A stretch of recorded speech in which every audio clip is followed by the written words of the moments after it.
नेपाल नागरिक उड्डयन प्राधिकरणको तथ्याङ्क अनुसार सन् 2025 को जनवरीदेखि नोभेम्बरसम्ममा सबैभन्दा धेरै आवाज जावत त्रिभुवन अन्तर्राष्ट्रिय विमानस्थलबाट भएको छ। यहाँबाट 20,03,672 यात्रु नेपाल भित्रिएका छन् भने 20,94,877 यात्रु बाहिरको तथ्याङ्क सार्वजनिक भएको छ।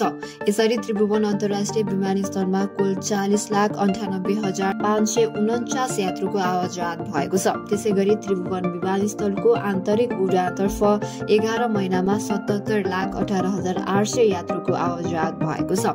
आन्तरिक उडान मार्फत 17,72,374 यात्रु आगमन भएका छन् भने 19,36,426 यात्रु प्रस्थान गरेका छन्। नयाँ अन्तर्राष्ट्रिय विमानस्थलका रूपमा सञ्चालनमा आएको गौतम बुद्ध अन्तर्राष्ट्रिय विमानस्थलबाट अन्तर्राष्ट्रिय उडानतर्फ 13,432 यात्रुको आवाजात भएको छ।